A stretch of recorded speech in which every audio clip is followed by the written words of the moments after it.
All right, you guys, we are back with Aaron for another community member interview. Aaron is a community member. When did you join the first time? I think, if I'm not mistaken, probably was like February of last year or somewhere around then. Okay, so about a year and a half ago, and then we run a 6 month thing. 6 months came around. You were not a part of the community, but then you came back, and now you're lifetime access. Yeah. So I'll let you tell the story, but just to paint the picture for you guys, Aaron, before he joined the community, he was in the high ticket space. For how long would you say before you joined the community? Before I joined the community, like the first time or this time? The first time for a while, right? Um, yeah, I was probably in it for I think 4 months altogether before I joined the community. Okay, cool. I thought it was longer. But anyways, joined the Yeah. community, got some help, resume loom, application stuff that really seemed to make a difference. And then we're here recording this because you did 11.5K last month, and you're pacing another good month. This month, 10K plus, and you have another job with a nice base pay lined up that you're going to do alongside Yeah. all of it. So a lot to dive into on this one. But Aaron, what were you doing before the high ticket space altogether? I know you were doing some blue collar stuff. Yeah, I worked full time in the rigs, worked in oil refineries and mines all up in Canada here. So I was in construction for I think a solid 5 years before I decided to quit and just go all in on sales. And what was it about just like remote high ticket sales in general that was attractive versus like being in the oil refineries? One of the main things was I didn't have to work like 15-hour days and work like crazy shifts. So it was one of the things where like I still knew it was going to be difficult at the beginning, and it's one of those skill sets that I was looking at all the other business models and just like, well, sales has been around forever. It's one of those things that it's an actual life skill that's really solid. So I was just like, if I'm going to do anything, it's going to be something that's going to benefit me in life as well. And so I was Sure. just decided to go in, watched a YouTube video, and here I am. What was your experience like in the industry before you joined the community the first time? It was pretty trenchy. I did probably what everybody does when they first get into the info space is sending a bunch of IGDMs. I was probably doing 100 a day, and I did so much that my account actually got banned for a little bit. So trying to get jobs and essentially like just doing it the old fashioned way, and it was a struggle because yeah, like you remember me back then. It was just Yeah. like always on like 20, 30K a month opportunities, and it was just like wasn't making any money, and all these I don't want to say like bad offers, but like offers that weren't structured and that were like stuck at like 20 to 30K. Yeah. So what was it that you saw like in the community? You had already kind of like taken a stab at the industry and you got on some offers, hadn't had like a breakthrough, but what did you see in the community where you were like, you know what, I think this is the direction I need to go in? I think the biggest thing was first was already knowing people inside that had seen success. The second thing was more so about the back end side of actually getting into a position. So instead of just having like a fancy resume and all that stuff, like the main thing that I was looking at was, okay, how do I structure a resume? How do, I do a loom? Like all that stuff, like you can kind of figure it out yourself. But if you want to structure it properly, then it's like, okay, this is the side that I want to really master. Cause like you can have the skill set, right? But if you don't know how to do anything else, it's like kind of just sitting in the dark. Yeah. I mean, there's so many people popping up that teach high ticket sales, but like learning how to handle objections doesn't get you hired, like it's a whole different thing that nobody's really focusing on. And I think that's why we see like people who come through similar to yourself, like once you shift the focus from like just being the best sales rep, which I think you should be the best sales rep you can, but shift that focus towards like the problem right in front of you, which is landing on the best quality job, the Mhm. results really shift. What were some of like, I guess still early on in the story here, like when you joined the community in that first 6 months and we went through and we kind of redesigned your application strategy, like we redid resume. You're always like the biggest vouch of like, yeah, best resumes, because I guess it really worked for you. But like we redid the resumes, we really dove into Loom Yeah. videos. Like what were some of those like first differences that you started to notice once we did that? I think the biggest thing was response rate. Like you see so many looms that are recycled. You see, I'm sure you like even running with your agency, you saw so many recycled looms, slideshows, like people just not really putting in effort. So when you learn how to structure it and you learn how to do it properly, but on top of that, like you guys teach about like personal looms instead of just like a recycled one. That was probably the biggest needle mover. The resume, it was more for like getting into certain industries where they want to see numbers, they want to see what you've done. So it was more about like structuring, okay, these are my steps, these are what I've done, and like mixing everything together, right? Because I had a pretty solid track record, but it was just about knowing how to put all the pieces together.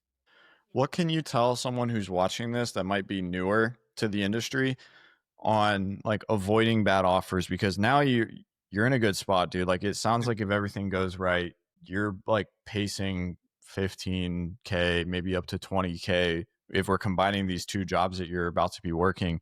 But like you didn't start there. Like you said, it was a little trenchy. You were on some not so great offers. I think you had a story where you didn't get paid one time. Talk about like what you would do differently if you knew everything you do now going back.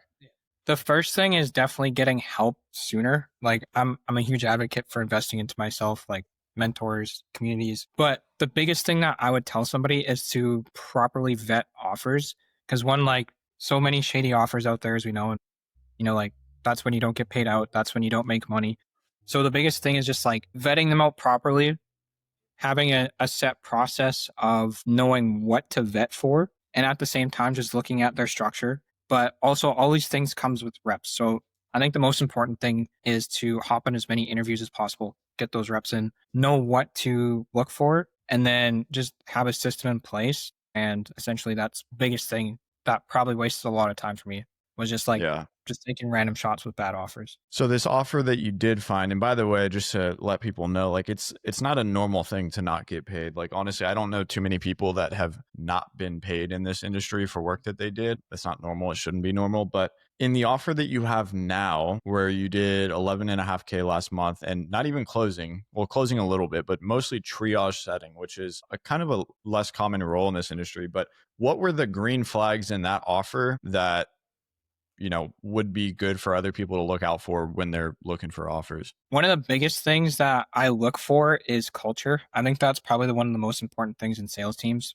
From, like great management, we have a killer sales manager, we have a killer team all in general. And it's one of those things where it's like you have good culture, but you also have like a solid team. That's probably the most important thing that I would tell people to look for. Because if you have a good team, but the culture isn't great, then you're not going to be able to perform like you want to. But if it almost like a little bit of a family vibe into the sales team, I've always noticed that those teams perform the best. Yeah, that's fair. So let's talk a little bit about kind of what's up and coming. So through the community, you ended up landing a role that aligned a little bit more with what you're looking for on on the side of like stability. I Mhm. think there's a base salary of what is it annually?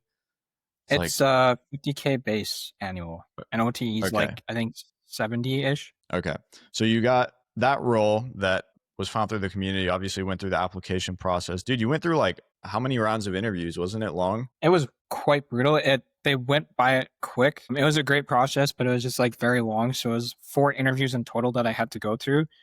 And I think it was done within like 2 weeks of actually passing through each one. But yeah, it was quite the extensive process. Yeah. And so this is a little bit more of a legitimate company. This isn't some like Mm. fly by night guru kind of thing. I'm sure they have a big sales team. I don't know if you know how many people off the top of your I head. think it's over 100.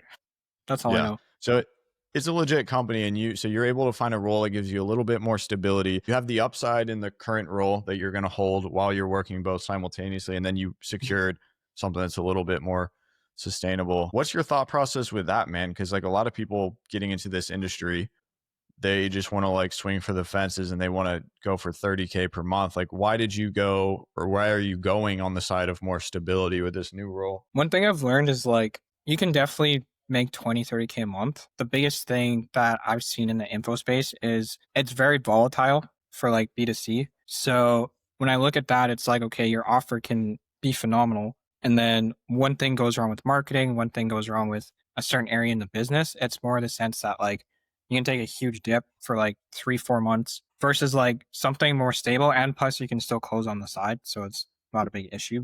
It's more the sense of just thinking about longevity and getting more into like the B2B space. Because like if a company's doing like huge numbers with a 100-person sales team, I mean, Yeah. they're here to stay. So And it's fully remote, right? yeah. Yeah. Nice, dude. Yeah, I mean, that it sounds like you're going to be heading in the right direction. Let's let's talk a little bit about network. And I know, if you're watching this and you're not in this space, you hear the word network and you're like, all right, dude, it's a fucking pyramid scheme. It's some weird shit. Like, let's not even say the word network. Let's just say like Yeah, knowing other people who are doing well in this. Like, how valuable has that been to you? it's been pretty valuable. I mean, I've built up a pretty solid network over the past 2 years of even just being in the sales space. One of the big things is like just being active in communities. Like, doesn't matter which one you go to, but like just being active on social media, posting, and just like sharing your story brings a ton of attraction and opportunities. Hmm. Yeah, that's fair. I mean, the role you're on now, you mentioned it was through like a personal network, right? Yeah. Yeah. I guess again, like most people that are watching this, they're probably newer to this or they're looking to take a stab at it. I already kind of asked you a question similar to this, but like what would be your best recommendation for that person if they're starting from scratch? Let's say they don't even have sales experience. Like what are the first three steps that you think someone needs to do upon trying to land a high ticket remote setting or closing role? I would say, and one thing, well, I kind of did it at the beginning, but I would just say like get proper help. Be very what's the right word? Be very like active in trying to get help, whether it's investing in a community or just personally. The best thing for somebody to get in is just reps. Like most companies that I've found, they would rather hire somebody who is brand new and experienced as a setter versus somebody who has like 5, 6 years. So if you just show that like you're hungry and you're willing to do whatever it takes to grow within the company and essentially show them like you do want this, it's pretty easy to get a role nowadays. And just about doing reps, getting on interviews, getting confident, and just going in arm swinging. Now that you've had some up months, you've had some down months, and right now you're doing pretty well. What's like your favorite thing, money aside? Like it's cool to make a lot of money, but like what's your favorite thing about doing this for a career? Like is it the schedule freedom? Is it the location freedom? Is it the people you meet? Like what are some of your favorite things? I would definitely say like schedule's cool, location freedom is also cool, but my favorite thing is probably just like talking to people on calls and just like meeting new people every day. Working in sales, as you know, it's never the same every day because you're always going to be talking to someone different. You're always going to learn someone different. Like the process is still similar, but you speak with new people every single day. So it does that, and then it also challenges you to grow as well. Yeah. Have you done anything cool since you've been in this industry? Like any trips or bought anything that you wanted or anything like that? My favorite thing so far was going to a mastermind in Puerto Rico, which was pretty cool last year. And plus the Austin trip coming up this year. I'm actually gonna come this year. So pretty excited Shout about out. that. Yeah. Yeah, dude, that's going to be really good. There's a lot of people already booked in. It was good last year, so we're trying to make it better. Let's see, man. What else? If you were brand new watching this video, trying to get into this space, like what kind of topic would you want us to talk about? That's an interesting question, but like is there anything Yeah. top of mind that you think would be useful for people watching? I would say the biggest thing is just going in with the mindset that like it is gonna be difficult, but at the same time, like the grass is greener on the other side, as the saying goes. So it's like working as a setter and closer, I think there's like a whole misconception about this entire industry. But like there is also a ton of upsides. The biggest thing is just like people who want to get into sales just know it's gonna be a grind, but you can also have like one hell of a time doing it as well. Yeah, no, for sure, man. I think a lot of people sell this model as like a way to make a lot of money easily. And it can be that for some people sometimes, but at the end of the day, like it's a sales job. Like most sales jobs, you got to grind, man. And you will get paid well if you grind in the right vehicle, but you shouldn't come into this with the expectation of, making a ton of money and barely doing anything, right? Yeah. When you made 11 and a half last month, how many hours a week do you think you were working? How many hours? I probably put in like 6 to 8 hours a day. On the big launch I was in January, we were doing like 15 hours a day. Like there's no room to sleep because it was like a 2 week launch. So we were doing like heavy numbers. This month wasn't our last month, sorry, wasn't as bad, but Yeah. definitely can be like that sometimes though. Did you make more in January or was this month like a record for you? No, in January, I think I topped 13. Okay. So this Makes month was a sense. little bit behind, but yeah, January is definitely my top month. But you work like half the time, so not too bad, right? And you're on something that's not just like a temporary launch. right? Like Yeah. this could keep going as long as they don't blow up the marketing or something like that. Cool, man. I'm trying to think if there's anything else. When it comes to the community, take away the resume, take away the application work. Like, what's another benefit that you think has helped you get where you're at or get where you're going in the community? I think the biggest thing is the job opportunities in the community. That's probably my top thing about the community. Like you and Jackson's calls are great. I think Jackson is a fantastic resource, and even just helping with looms, he's helped me a ton with my resume and like all the back end stuff. But I think more so the most important aspect is the job opportunities. Yeah.